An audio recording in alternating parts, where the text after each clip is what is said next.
নমস্কাৰ, মই ৰঞ্জন চৌধুৰী। 16 জুলাই ৰাহুল গান্ধীৰ গুৱাহাটীৰ যি মিটিং সম্পৰ্কে আমি 16 জুলাই সেইদিনাখনেই লগে লগে আমি এটা ভিডিঅ' কৰিছিলোঁ আৰু আপোনালোকে এইটো চাইছে। আৰু যিসকলে চোৱা নাই তেওঁলোকে চাই ল'ব। আৰু আমাৰ ইউটিউবত সেই ভিডিঅ'খন বছাৰ যেতিয়া বাজিলে, কাৰণ মই দেখিছোঁ যে গধূলি 6টালৈকে মানে এক ধৰণে মানে ফেচবুক বা হেৰিবিলাকত এক ধৰণৰ কথা পাতি আছিলে, কিন্তু আমাৰ ইউটিউবত যেতিয়া ভিডিঅ' এভেইলেবল হৈ যোৱাৰ লগে লগেতো দেখিছোঁ যে অসমৰ যিবিলাক মিডিয়া আছে, মিডিয়াবিলাক আমাৰ কথাখিনিকে ঘূৰাই পকাই এইখিনি কথাকে একেটা কথাই কৈ আছে। তো গতিকে তেওঁলোক ক'ব, কাৰণ তেওঁলোকে আমাক ফ'ল' কৰিছে, ভাল কথা। কিন্তু আমি আজি এইটো পষ্টমৰ্টম ৰিপৰ্টটো দিম, যোনটো এতিয়ালৈকে কোনো চেনেলে কৰা নাই আৰু কৰিবলৈ সাহস আছে নাই মই নাজানো। কাৰণ মইতো সদায় কৈ থাকোঁ, চব মানে ৰাহুল মোৰ বন্ধু, মোদী শত্ৰু, গৌৰৱ বন্ধু বা হিমন্ত মোৰ শত্ৰু, তেনেকৈ কোনো কথা নাই। যাৰ যোনটো ভুল, য'ত য'ত খেলিমেলি হৈ আছে, মই খাৰাংখাজ কওঁ। সেইটো কাৰণে আমাৰ চেনেল ভিউৱাৰ্ছৰ সংখ্যাও বাঢ়িছে, লাহে লাহে মানুহবিলাক ছাবস্ক্ৰাইবো কৰিছে আৰু আমি আশা কৰি ছাবস্ক্ৰিপশ্যনৰ ৰেটটো আৰু বাঢ়ি যাব। কিন্তু হয়, মোক সদায় এটা অভিযোগ বিশেষকৈ মানে ভিউৱাৰ্ছবিলাকৰ লগত, যে আপোনালোক কিন্তু ভিউ কৰে কিন্তু ছাবস্ক্ৰাইব নকৰে। প্লিজ ছাবস্ক্ৰাইব কিন্তু আপোনালোকে কৰিব। এতিয়া একজন সাংসদ বা একজন বিধায়ক 5 বছৰ যদি থাকে, 5 বছৰ মোটামুটি যথেষ্ট সময়। তেওঁ মানে ৰাজনীতিটো শিকা, বুজি পোৱা, কেনেকৈ কি হৈছে, 5 বছৰটো যথেষ্ট সময়।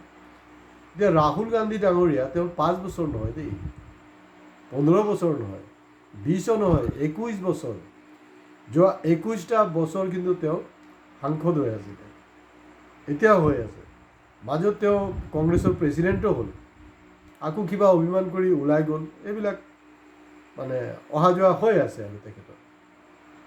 তেওঁৰ যোনটো এই পাপু বুলি যে এটা ইমেজ ক্ৰিয়েট কৰা হৈছিলে, সেই ইমেজটোক তেওঁ আঁতৰাবলৈ বহুত কষ্ট কৰিব লগা হ'ল। এইটো ইমেজটো তেওঁ যেতিয়া ভাৰত জোড়ো যাত্ৰা কৰিলে, ভাৰত জোড়ো যাত্ৰাৰ পিছত এই পাপু আৰু ক'বলৈ কোনো সাহস নকৰিলে। কিন্তু পাপু বস্তুটো নাখাব, যে এনেকুৱা এটা অনুভৱ হৈছিলে যে মানে ইজ লিডাৰ, মানে মেচিয়ৰ্ড বুলি কোনো কোৱা নাই, বা এটলিষ্ট আমিতো কোৱা নাই, বাট পাপু বুলি আমি ক'ব পৰা এটা অৱস্থাত লৈছিলোঁ। Is a leader, just that's all, তাতকৈ বেছি নহয়। কিন্তু 16 জুলাই আমি পষ্টমৰ্টম ৰিপৰ্টত আমি এইখিনি তথ্য আপোনালোকক আগবঢ়াব বিচাৰিছোঁ, আৰু ভিডিঅ' শেষলৈকে চাব, দীঘলীয়া আমি নকৰোঁ। তেওঁৰ মানে প্ৰথম কথাটো হ'ল যে যোৱাকালিৰ হেৰিটো মই কৈছিলোঁ, নিৰ্দিষ্টভাৱে মই নামটো কোৱা নাছিলোঁ। আজি যি নহওক, এতিয়া যেতিয়া আৰু ছ'চিয়েল মিডিয়াত আৰু স্পষ্টকৈ কথাবিলাক ওলাই গৈছে, সেইকাৰণে কৈ আছোঁ। ৰকিবউদ্দিন আহমেদ, ৰকিবউদ্দিনে তাৰ এই ষ্টেজৰ কথাবিলাক মই কৈ আছিলোঁ, যিটো একচুৱেলি বিজেপিৰ শ্লিপাৰ চেল হয়। আপুনি আজিৰ দিনতো ছ'চিয়েল মিডিয়াত আছে যে হিমন্ত বিশ্ব শৰ্মাত গৈ আছে, তাক কৈ আছে ৰ'বা মই পাৰ্টি মিটিংটো শেষ কৰি আহোঁ, তাৰপিছত কথা পাতিম। তাৰমানে যে যোগাযোগটো যে আছে, এইটো আজিৰ দিনতো মানে সংবাদ মাধ্যমত এভেইলেবল হয় বস্তুটো। আৰু মানে কথা এষাৰ নাই জানো, মানে হেৰি হয় আপোনাৰ, মানে যোনে বেছি মানে প্ৰভুভক্ত দেখায়, সেই বস্তুটো যে ভাল নহয়। ঠিক তেনেকুৱাকৈ কালি যোনটো সভাত তেওঁৰ যোনটো ভাষণ, এই ভাষণৰ যি ভাষা, এই ভাষাত কিন্তু দেখা গৈছে খুদ ৰাহুল গান্ধীয়েও বিৰক্তি প্ৰকাশ কৰিছে। আৰু শেষত তেওঁৰ এই ভাষণখন ষ্টপ কৰিব লগা হ'ল। আৰু ইমান মানে যোৱাকালিও আমি কৈছোঁ যে টোটাল এটা ইনডিচিপ্লিন এটা ৰেলী হৈ আছিলে, এটা মিটিং হৈ আছিলে, য'ত ছিক্ৰেট মিটিঙৰ খবৰ দেখোন হিমন্ত বিশ্ব শৰ্মা আগতে পাই যায়। কিয় নাপাব? কাৰণ হিমন্ত বিশ্ব শৰ্মাটো কৈয়ে থাকে যে দেখোন এই গৌৰৱ গগৈৰ গাড়ীত যোন আছে, সিও মোৰে মানুহ হয়, আৰু প্ৰব্লেমবিলাক কি হয়, কালি মল্লিকাৰ্জুন খাৰ্গেও আহিছে, কিন্তু ইয়াৰ আগতে যে ফৰেইন ট্ৰিপত যে গ'ল, আমাৰ এই যে অপাৰেশ্যন সিন্দুৰৰ এইটোৰ পক্ষত, মানে বিভিন্ন দেশত যে ভ্ৰমণলৈ গ'ল, তাত কংগ্ৰেছ পাৰ্টিৰ পৰা এই আমাৰ গৌৰৱ গগৈৰ নাম দিয়া হৈছিলে। কিন্তু হিমন্ত বিশ্ব শৰ্মা দাবী কৰা মতে তেওঁ মল্লিকাৰ্জুন খৰ্গেক সেইটো আপত্তি জনাইছে যে এই মানুহজনক লিষ্টত নামটো দিব নালাগে, এইটো কাট কৰি দিব লাগে। আৰু সেইটো লৈ কিন্তু আজি কবতি বা যোৱা 16 জুলাইৰ যে সভা, যোনটো গুৱাহাটীত সভা গ'ল ছয়গাঁৱত, তাতো কিন্তু মল্লিকাৰ্জুন খড়গে কোৱা নাই যে हमने হিমন্ত का बात नहीं सुना है, वो मुझे ऐसा कुछ बोला ही नहीं है। এই গোটেই বস্তুটো কিন্তু গাপ দি দিলে। এইটো কালি 16 জুলাই তাৰিখে এইটো মল্লিকাৰ্জুন খড়গে ভাল এটা স্কোপ আছিলে, কাৰণ তেখেত আপোনাৰ এই যে ফৰেন ট্ৰিপত গৈছিলে বিভিন্ন ৰাজনৈতিক দলৰ প্ৰতিনিধিসকল, তাৰপিছত অসম ভ্ৰমণ এয়া ৰাজহুৱাভাৱে ভ্ৰমণ তেওঁ এইটোৱে কৰিছে 16 জুলাই। এই সুযোগটোক তেওঁ ব্যৱহাৰ কৰিব নোৱাৰিলে, তেওঁ যোনটো সেইটো ট্ৰেডিশ্যনেল কথা পাতি আছে। আৰু তাতকৈও ডাঙৰ কথাটো হ'ল যে আজিৰ দিনত এটা প্ৰশ্ন আহিছে যে আমাৰ ৰাহুলৰ যে পলিটিকেল মেচিউৰিটিটো আহিছে নহয়। হয়, তেওঁ পাপু যোনটো এটা হেৰি হৈ আছিলে, পাপুৰ পৰা জাষ্ট লিডাৰ হৈছে, কিন্তু LOP হ'ব পাৰে, কাৰণ চিটুৱেশ্যন বাধ্য কৰিছে তেখেতক LOP বনাবলৈ। চিটুৱেশ্যন বাধ্য কৰিছে দেই, বেলেগ আৰু কোনো কথা নাই। চিটুৱেশ্যনৰ কাৰণে তেওঁ LOP আজি, ঠিক আছে। বেলেগ বিৰোধী দলবিলাকৰ দয়া দক্ষিণাতে তেওঁ LOP, কাৰণ কংগ্ৰেছ অকলে LOP হোৱাৰ সেই যোগ্যতাটো কিন্তু হেৰি কৰা নাই, সেই পজিশ্যনত নাই তেওঁলোকে।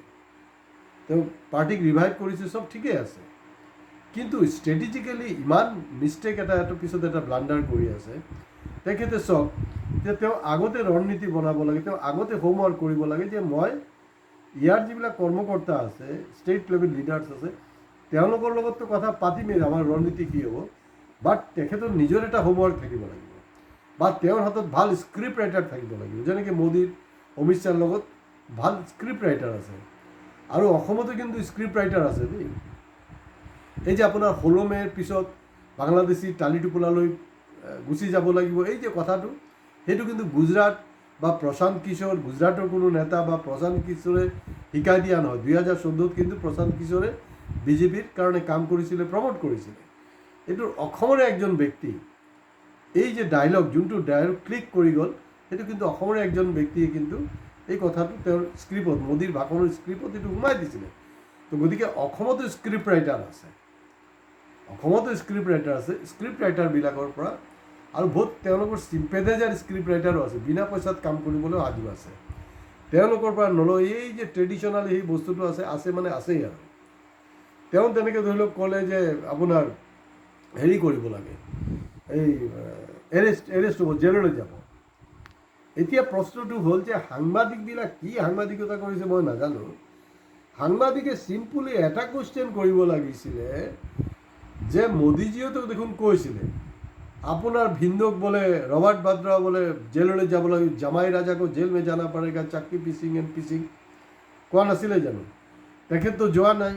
তো গতিকে হিমন্ত বিশ্ব শৰ্মাতো নাযায়, কমচে কম এনেকৈ ঠিক আছে। হিমন্ত বিশ্ব শৰ্মাক আপোনালোকে প্ৰশ্ন সুধিবলৈ সাংবাদিকবিলাকৰ ভয় খায়, বিভিন্ন ধৰণৰ অসুবিধা আছে মই জানো, কাৰণ বিভিন্ন সময়ত আপোনালোকে মুখ্যমন্ত্ৰী কোৱা মতে তেওঁলোকে মুখ্যমন্ত্ৰী আৰ্থিকভাৱে সাহাৰ্য কৰে, সেইটো বেলেগ কথা। কিন্তু আপোনালোকে ৰাহুল গান্ধীক প্ৰশ্ন নকৰে কেলে? গৌৰৱ গগৈক প্ৰশ্ন কৰিবলৈ কি আছে? ইমান ভয় খাবলৈতো একো নাই। মানে কি মানে মাথাৰ কাম নকৰা হৈছে নেকি আমাৰ সাংবাদিকবিলাকৰ? তেওঁক সুধিব লাগে, যিহেতু ফিক্সিং গেম। কাৰণ চাওক, আজিৰ দিনত ভোটাৰ্ছ কিন্তু ভুলবক নহয়। তেওঁলোকে জানে ৰবাৰ্ট বাদ্ৰা যেনেকৈ এৰেষ্ট হোৱা নাই, আজি 11 বছৰতো এৰেষ্ট হোৱা নাই, ঠিক হেৰিও এৰেষ্ট নহ'ব, হিমন্ত বিশ্ব শৰ্মাও কিন্তু এৰেষ্ট নহ'ব। এই বস্তুটো খাটাং।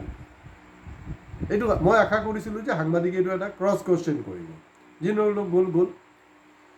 এইবিলাকত ষ্ট্ৰেটেজিকেলি ভুল কি হয়, যেনেকৈ 2021 কিন্তু আপোনাৰ বিজেপিত ৱেষ্ট বেংগলত পাৱাৰত অহাৰ সম্ভাৱনা আছিলে, বা নাহিলেও এটলিষ্ট তেওঁলোকৰ আৰু বহুত বেছি ভাল ৰিজাল্ট হোৱাৰ এটা সম্ভাৱনা আছিলে। এই গোটেই বস্তুটো নচাত কেতিয়া হ'ল জানেনে? যেতিয়া মোদী ডাঙৰীয়া আহি মমতা বেনাৰ্জীক খুব ইটিকিং কৰি ক'লে, অ' দিদি এনেকৈ ক'লে, বা আৰু কিবা কিবি ক'লে। সেইটো কাৰণে কি হ'ল, ৱেষ্ট বেংগলৰ যে সাধাৰণ ভোটাৰ তেওঁলোকৰ এটা চেণ্টিমেণ্ট প্লে কৰিলে, যিবিলাক মমতাত এগেইনষ্টতে আছে, তেওঁলোকেও কিন্তু মমতাৰ কৈদত গুচি গ'ল, আৰু তেওঁলোকে না আমাৰ মুখ্যমন্ত্ৰী, তেতিয়া কিন্তু TMC বুলি কথা নাই, আমাৰ মুখ্যমন্ত্ৰীক অপমান কৰিছে আমাৰ ৰাজ্যত আহি। তো সেইটো কিন্তু উল্টা হ'ল ফল। তেতিয়া কালি যেনেকৈ আপোনাৰ এই যে এনেকৈ চুৰ ডকাইত বনাব খুজি আছে মুখ্যমন্ত্ৰীক, হয় নহয় এইটোতো পিছৰ কথা, জেললৈ পঠাব।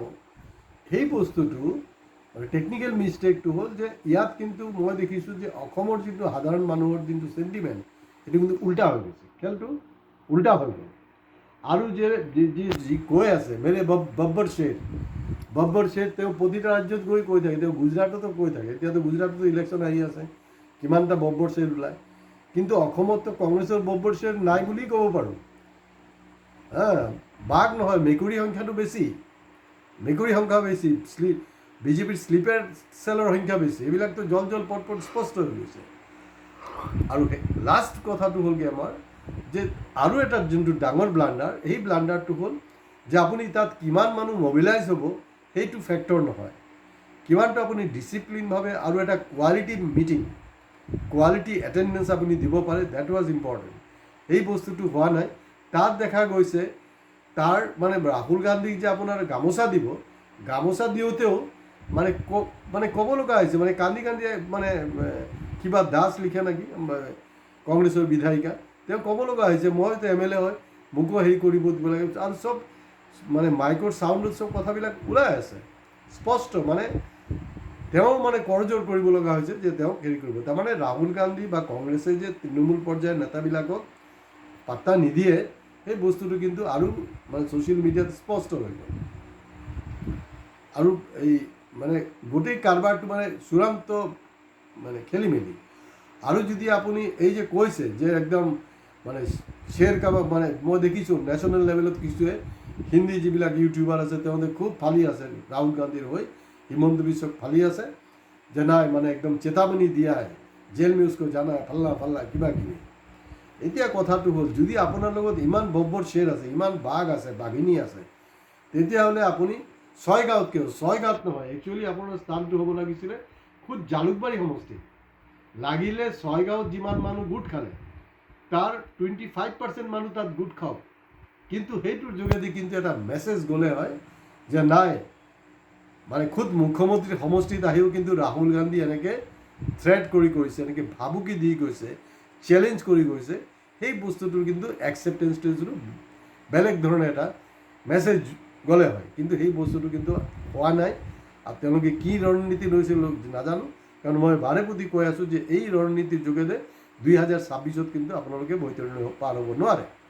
আৰু লাষ্ট কথাটো হ'লগৈ 2021 কংগ্ৰেছ জিকিব লগাই আছিলে, হাৰি যোৱাৰ মেজৰ কাৰণটো আছিলে কিছুতো টেকনিকেল ভুল আছে।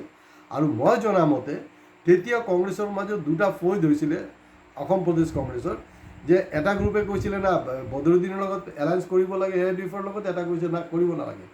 আল্টিমেটলি বদৰুদ্দিন কৰিলে কি দিল্লীত গৈ কংগ্ৰেছ হাইকমাণ্ডক মেনেজ কৰিলে আৰু এইটো মানে জাপি দিয়া হ'ল যে ইয়াত এলায়েঞ্চ কৰিব লাগিব। এতিয়াতো বদৰুদ্দিন নাই, এতিয়াতো অখিল উদ্দিন আছে। অখিল উদ্দিনটো গম পাইছে। আৰু অখিল গগৈ ৰিচেণ্ট যিবিলাক ইণ্টাৰভিউ তেখেতে কি কৈ আছে ছ'চিয়েল মিডিয়াত, তেখেতে এটা কথাই কৈ আছে যে না অসমৰ ৰাইজে বিচাৰি আছে বিজেপিক মানে হাৰাবলৈ, অসমৰ ৰাইজ সাজু, অসমৰ পৰা হাৰো, ইয়াত এলায়েঞ্চ হ'ব লাগে। আৰু মই তেখেতক অনুৰোধ কৰিছোঁ যে যাতে এলায়েঞ্চটো কৰা হয়। একচুৱেলি অসমৰ ৰাইজ বিচৰা নাই, অখিল গগৈহে বিচাৰি আছে।